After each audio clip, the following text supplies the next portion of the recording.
Welcome back to the 2015 Senior Bowl coverage brought to you by eDraft.com. Luke Inman alongside Ethan Hammerman. North practice over, day 3. Can't believe it. Time flew. I'm very upset about this. Shed a tear behind the scenes. Obviously, we edited that out for your enjoyment and everybody else's. But, just recapping these 3 days of North practice now. This is really it. I mean, that was the meat and potatoes of what college scouts, coaches, GMs came down here to see. And it's one of those things where the walkthrough will be tomorrow and then pretty much game day Saturday. What was your early impressions of, I guess, the identity that Ken Wisenhunt really kind of solidified on this North squad roster? It's funny because I thought it was kind of the opposite of what the Titans sort of are. What I saw was an offensive line that overall looks pretty mediocre to overmatched. I don't think that they can sustain a lot of blocks against the tough defensive line of the South. But what they do have are receivers who can make plays happen after the catch. Jamison Crowder, Ty Montgomery, you got Justin Hardy, you got Antoine Goodley. These are all explosive players who really just get the ball in their hands and see what they can do. On defense, I think the cornerbacks did a very good job this week from what I saw. I think Steven Nelson is somebody who was called out by a couple of scouts for just being constant in the hip pocket of all of his receivers. And we're going to talk a little bit more about that later. But really, physical front seven, solid secondary, defensive-oriented team that can make things happen after the catch and offense. No doubt. And again, when you talk about the identity, really, it's an all-star team, right? Everybody's good at what they do. But again, going into this draft, and especially this team here, this North squad and the South squad, we've talked about all week, right? Deep at running back, very deep at edge rushers, specifically front seven guys, a lot of talent there. Quarterback, however, very weak. And again, we've talked about a Jameis Winston, Marcus Mariota, your top two guys, and then there's a big drop-off. Looking at this North squad, again, Shane Carden, Bryce Petty, Sean Mannion, any of those guys do anything whatsoever to solidify themselves, or at least help their case to step up to that number 3 quarterback? Well, I think that Bryce Petty was the best quarterback of this group, and it was mostly because the other two were just so bad. And Petty actually today had his worst practice, I think. Mm-hmm. He threw some really bad interceptions, especially when he was trying to target Jamison Crowder and couldn't read the defense correctly. Mm-hmm. I think that in reality, he's probably going to end up going early day 3, maybe late day 2, which is probably the right range for him because he does show the flashes of being able to be a starting quarterback. But I also think that he needs a lot of work on that. Sean Mannion, he has the size, he has the arm, but he still has awful tape, and he made some really bad throws this week. I wouldn't touch him, to be honest. I think he's a UDFA. I don't think that teams are going to really be taking him seriously, although I did hear some buzz that some teams did like what he did this week. Mm-hmm. So we'll see what happens there. And then Carden just doesn't have the arm. It's kind of sad. He ran a flea flicker at practice today. That was bad. Where he threw a duck that landed 15 yards in front of the receiver. It was painful to watch. Mobile, maybe smart, can do some things for you as a backup, but he's not a starting quarterback in the NFL. Mobile, right? It's funny because those first 2 days, gorgeous weather, almost no wind. These quarterbacks had it pretty easy. And then you get today, and this is what scouts wanted, a little bit windy, right? A little bit more realistic football conditions. And it really showed for a guy like Bryce Petty, who played at Baylor and typically had those great conditions more times than not. And unfortunately, a lot of his flaws came out. Last year, I think we got a little spoiled with a guy like Jimmy Garoppolo, Derek Carr. It was very tough conditions last year, and Derek Carr made it look easy. He just knifed that ball through the wind and didn't really have any issues with that. Again, the guys that they're throwing to, Jamison Crowder has been a hot name, and the Duke receiver, a little small. In fact, probably the smallest guy here when you look at the measurements, just 5'8", 174, but one of those guys that gets off the line very well, quick feet, can separate, he's got the deep speed and the intermediate routes, and he's looked good all week. Couple other guys, though, that had a lot of hype, Devin Smith and Ty Montgomery, for me, didn't do enough to solidify themselves as complete receivers. Devin Smith certainly has that deep speed that everybody likes. Unfortunately, I didn't see enough in his route running and ability to separate in those intermediate to deep routes to consider himself a legitimate number 1, number 2 receiver down the road. And Ty Montgomery, again, a little bit smaller, 6'1", certainly looks the part of a slot receiver, but he had a lot of trouble tracking down some balls today and throughout the week as well. He did make one nice catch in the red zone, but all in all, you look at those guys in this position group as a whole, and there isn't maybe 1 or 2 guys that jump out at you, and again, a lot of areas of improvement for those guys. What are a couple guys in that area, receiver-wise, that need to show you more? Well, I think that Devin Smith did not impress me this week very much. He can get deep. We know that he has the ability to sort of run the 9 route, and I actually thought he showed some pretty good footwork when I did watch him at times, but he just didn't seem that explosive compared to even to the other receivers on his team. I thought that Jamison Crowder and Devin Smith, when you look at them side by side, and Crowder has his own issues. I think that Crowder's going to get quarterbacks into trouble because he gets open very easily. Every defensive back on the North team, to a man, said he was the hardest guy to cover this week. But the issue is that if you play zone on Crowder, and Petty did it twice today, he's not big enough to go up and get some of these balls. And he is going to cause some issues and some turnovers for teams that don't use him correctly. But he's a talented guy for sure. But Devin Smith, just to him, did not compare. Tony Lippett had an inconsistent week. I think his tape is better in college than he showed here. Antoine Goodley, I honestly don't remember seeing him all week, which is a shame because he was one of the most engaging people who I met here. I really liked the man, but I didn't really see a lot of him as a player this week. And I guess Vince Mail as well. I was hoping he'd be a little bit more assertive this week as a big receiver. I think that one of the guys in the South, Desmond Lewis, sort of did a better job of asserting himself as a big receiver this week than Mail did. You bet. And again, you want people to jump out at you this week during practice. You want people to separate themselves from the pack. Again, Devin Smith, Ty Montgomery, guys like that really didn't do that great of a job. I mean, the dude who separated himself from me was Justin Hardy no from doubt. East I was Carolina. just going to get to that. Justin Hardy. He is really good. He's so polished in his routes, catches almost everything, separates versus everybody. He is going to be a really good pro. Carolina was hardcore talking to him after practice. That would make all the sense in the world. My comparison for him is Donald Driver, the former Packer. I think that he is going to be a really good pro. He's my top receiver here for the North. You know, it's funny because not the biggest guy, really. Came in at 5'10" and a half. A lot of people said, oh, my God, he's just going to be in the slot. Not for me. A guy that runs strong enough routes, creates enough separation. I like your Donald Driver comparison. A mini Anquan Bolden, the way he runs so hard for me and attacks the ball when it's in the air and really drives back to that.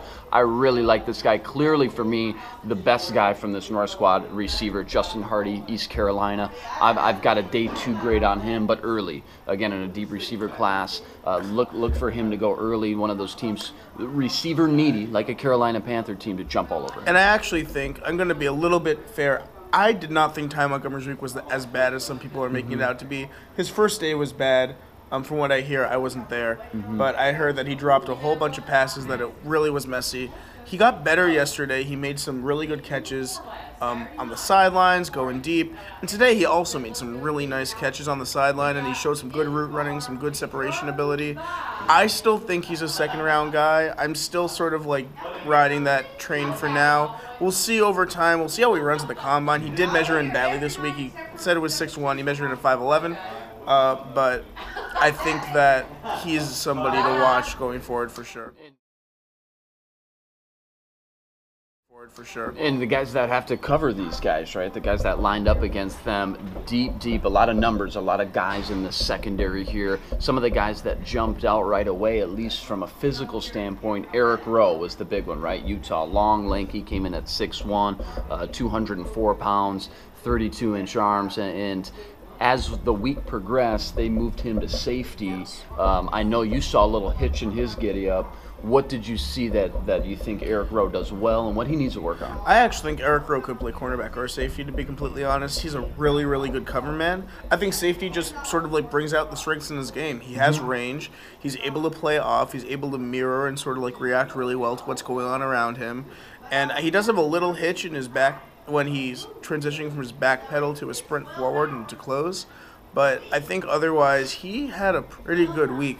I think the other name that was on everyone's lips this week was Quentin Rollins from Miami, the former basketball player who converted to one of the big cornerback. Winners of this week. I still think he'd be better as a safety. I'm not sure that I would take a first-round pick on him as a cornerback yet. Too raw. But as we were hearing today from Charles Davis NFL Network, it would be great if we could get a video of just a movie, like sort of like he compared it to Boyhood, of like Boyhood following love that reference. The family 12 years. He just said, let's get a movie of following Quentin Rollins for 1 year and see how much he improves, because every single practice he's gotten better, and throughout his year at Miami he got better at cornerback, and it's very visible on the tape. He is going to be a special player if he keeps improving. I'm going to give you a couple more names just real quick in the cornerbacks, and we'll move on over to running backs. Steven Nelson, Charles Davis brought him up, called him Mighty Mouse. Steven Nelson, not the biggest guy, 5'10", 199, but the guy can do it all, very physical at the line of scrimmage. Josh Shaw was a big winner in the Shrine game last week. Had some issues off the field, as we know, at USC, but Mike Mayock loves this guy as a press corner in your face, can get physical and can really run with these guys deep down the field. It'll be interesting to see what he does run at the combine.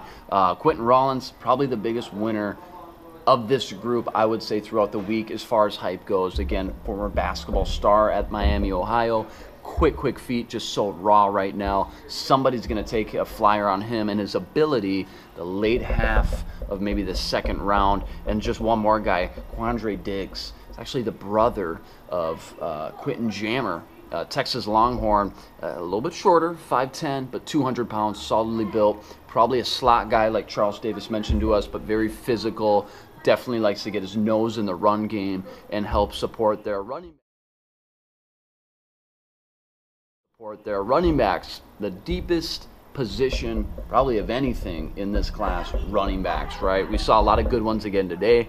Amir Abdullah, Tyler Varga, Yale fullback, moved to running back. Jeremy Langford sat out today with an injury, so David Cobb ended up getting a lot of the workload. David Cobb, out of all of them, personally, David Johnson from the South team, Northern Iowa, is my favorite, but David Cobb, consensus-wise, is clearly the favorite here at running back, came in at 229. What do you like from David Cobb? He's so powerful, and he's really strong. He runs hard, good vision, just very good at everything. I actually think all these running backs should be off the board by the end of round 5.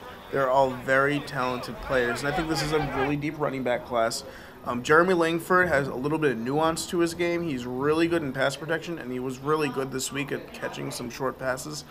I think that Amir Abdullah showed some amazing bursts today. Awesome. I've heard the Warwick Dunn comparison loud and clear. I kind of like that a lot. I think he's probably a third-round pick. Tyler Varga, let the guy play running back, because allegedly he's going to run 4.5 at 230. And he made some really nice plays today, riding the ball, catching the ball, blocking. He's improved every single day, and I think that he deserves a shot at running back. We'll see if he gets it. He was definitely the better of the two Ivy guys this week. No doubt. And again, Tyler Varga played fullback at Yale. Hell of a career there. Amir Abdullah, I'm with you. Lightning quick feet. The guy really plants his foot in the hole, and he's gone. Had some issues in pass pro today, and rightfully so. He's a smaller guy. A guy who didn't, though, and really showed his well-roundedness was David Cobb. And I think, again, top to bottom, that's why David Cobb's going to be your big winner at that position with the pass protection that he showed off today. Yeah, David Cobb was definitely highly regarded by a lot of teams. The Saints and Chargers seem to be especially sort of on the David Cobb trail. I know he met with Joe Vitt on the Saints, and Joe Vitt was a big fan of his, so we'll see how that turns out. Guys blocking them, both quarterbacks, receivers, and running backs. Obviously, offensive line. A big name, T.J. Clemens, coming in. Pittsburgh, played defense, played tight end. Very raw at right tackle right now, but guys like Mike Mayock and some other guys say as far as just pure raw talent and ability, this guy could be the best when it's all said and done. that's a lot of hype going into the week for me. Watched the film, I saw a lot of things that I liked, saw some things that I didn't like, again, very raw. Didn't quite live up to the hype for me for how much that hype train was rolling coming in, talking about a top 10 pick possibly. And there was a lot of moments when he just looked a little overwhelmed, a little lost, almost like his head was spinning. Yeah, he had an up and down week for sure. I personally think when I watched Clemmings at Pitt, his punch at the point of attack was spot on. If he gets his hands on you right away, you're done. But the longer guys here gave him problems. Deion Barnes from Penn State gave him a ton of problems. I think he beat him 5 times this week on one-on-ones. And, you know, you can't let a mediocre prospect do that to you. And Deion Barnes is not terrible, but he's not going before day 3 probably. So Clemmings has a ways to go. I still think late first-round grade makes sense because he's going to get better. He needs work on his footwork. I heard that the Patriots talked to him yesterday. I heard that some other teams definitely talked to him too. I think he'll be fine, but this was definitely a bit of a disappointing week for him. And I think the biggest thing to remember with TJ Clemmings is everybody agrees, although he played right tackle, he has the ability and the feet to move over to left tackle, obviously a premier position. And that's what you want to see, especially if you're going to take a guy in the first round, let alone the top 10 or 15 picks. Another guy inside, Lincoln Tomlinson, Duke. 5-year starter, believe it or not, 3-year all-academic, a very sharp guy, extremely strong inside in the running game, pass protection, hit or miss at times. But all in all, again, one of the bigger winners and big names, a lot of buzz for Lincoln Tomlinson, guard from Duke. If Lincoln Tomlinson wasn't playing football, he could probably run for president.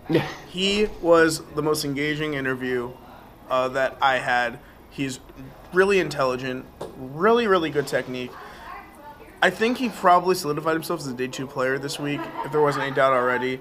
He can run block really well. He was a little bit inconsistent in pass protection and the one-on-ones, but I think he's one of those guys who plays better when the game is live than when it's sort of just like isolated into space.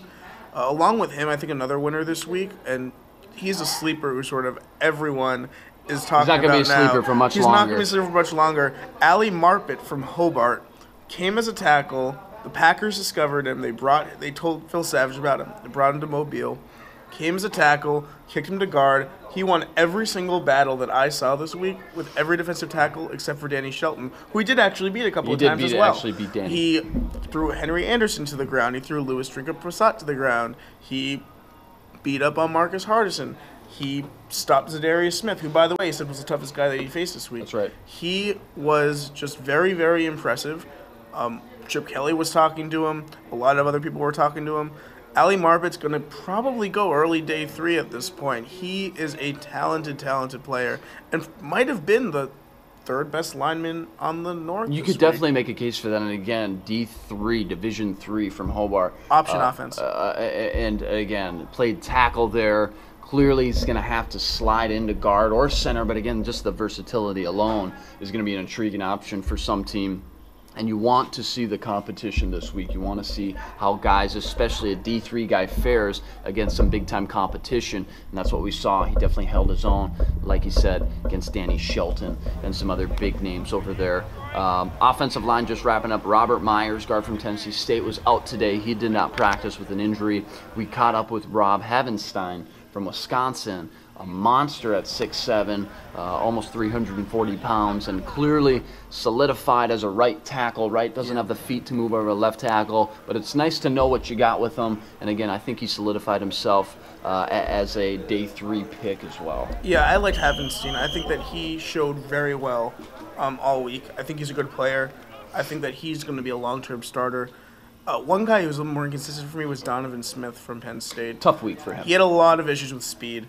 Anytime you beat him with speed, he was done. He did show better in the run game, but I think he has a ways to go before I would think about picking him at this point in time. Another guy who did not have a good week was Chris Jaspers from Marshall.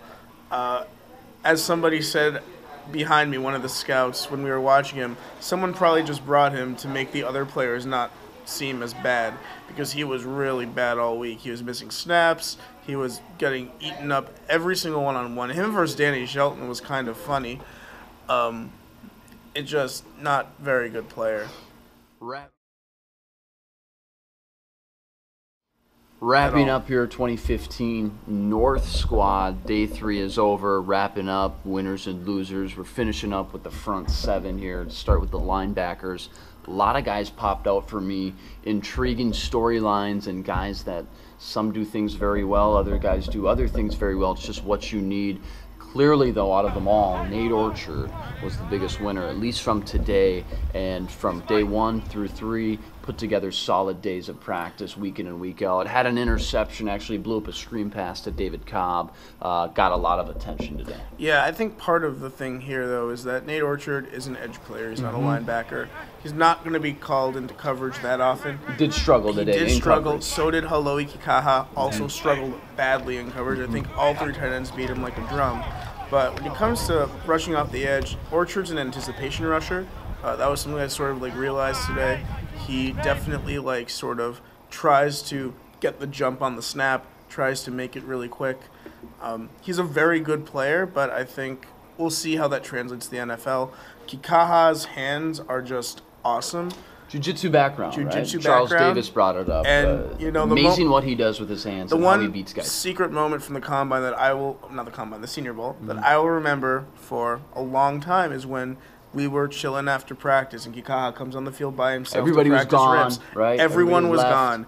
Every single other player had left. This was 30 minutes after practice. Kikaha comes back onto the field and is practicing rips and spins and drops. He clearly has passion for the game, passion for the craft, and he is going to make a team very happy if they use him correctly.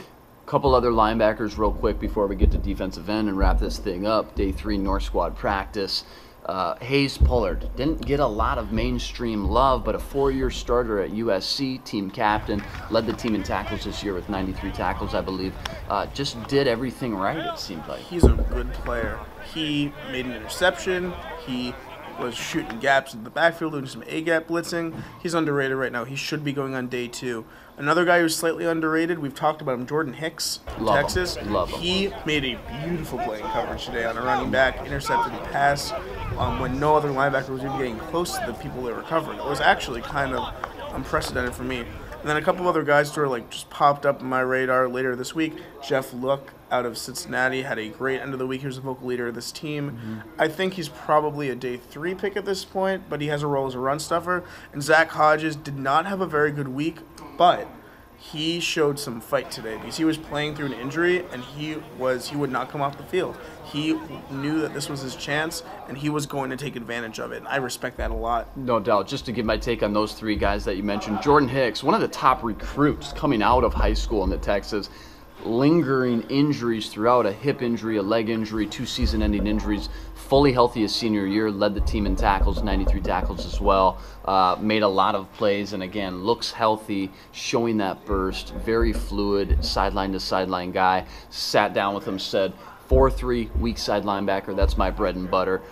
Jeff Luck, monster, right? 5'11", 263. The guy's built like a truck. You wouldn't think he can move. The guy can move. More of a thumper, run downhill. Covers the flats very well, though, for how big he is. I agree with you, day 3 guy. And just to wrap it up, Zach Hodges, Harvard. Ivy League Defensive Player of the Year back in 2012, I believe. Looked lost. Very raw at this point.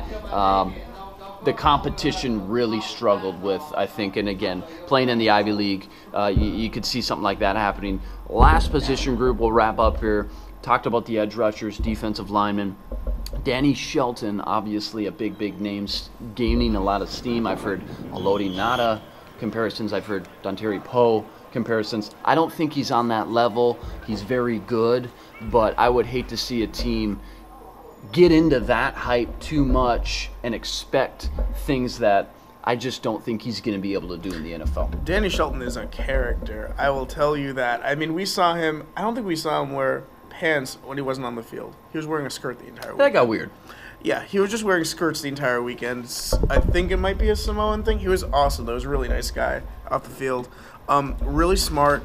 The hype here is he's a first-round lock. The hype here is that he could actually move up as high as number 5 to the Redskins.